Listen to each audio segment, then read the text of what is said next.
President Vladimir Putin says Russian soldiers in Ukraine are fighting for the same thing that their grandfathers fought for in World War II, as the country holds Victory Day celebrations. Marking the anniversary of the German surrender to the Soviet Union, Russia's leader used the platform to address the nation about the war in Ukraine. Putin rallied the troops before the annual military parade in the capital, saying they were fighting to protect their homeland. He also justified the war by saying NATO left Russia no other option. These days you are fighting for our children in the Donbass, for the security of our motherland, Russia. Despite international disagreements, Russia has always advocated the creation of a system of equal and indivisible security, which is vital to the entire international community. The NATO countries did not want to hear us, which means that, in fact, they had completely different plans. Well, let's get some analysis now about what all of this means with our correspondent, Galina Polanskaya. Galina, good to see you. I think it's fair to say that that was a highly anticipated speech from Vladimir Putin. Many people were looking to see whether it contained clues about his war strategy, about where he goes from here. But perhaps what was more notable was what he didn't speak about, right?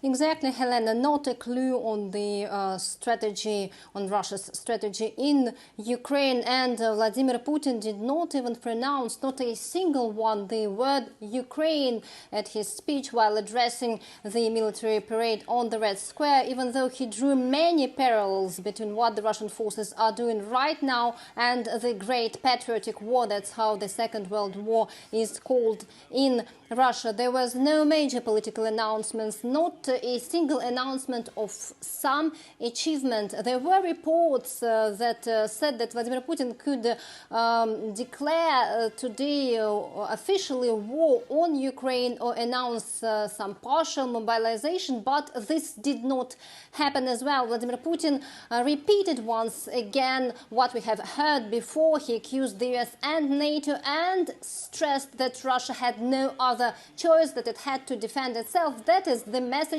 he surely wants the country to learn by heart. He also spoke about those who died and promised that the state will take care of their families and children, but he did not speak about any change of the strategy, about any roadmap. We did not hear any single word about this, Helena.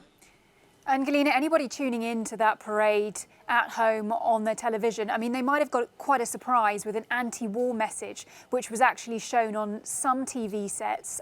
Do we know how that came about?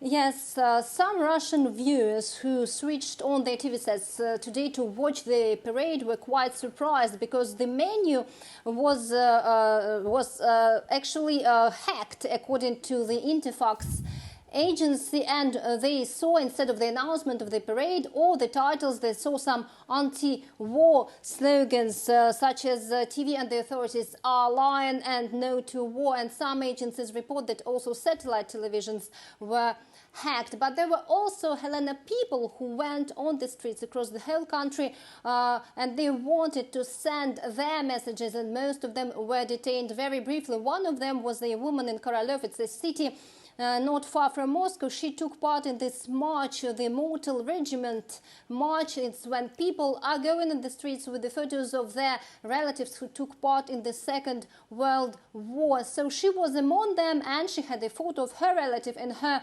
hands, and she wrote under this photo, "Grandfathers did not want this to be repeated. Peace to the world. He fought for peace." And apparently she was detained very, very quickly and is still at the police station. All right, our correspondent Galina Polanskaya there bringing us the latest. Galina, good to talk to you. Thanks for that.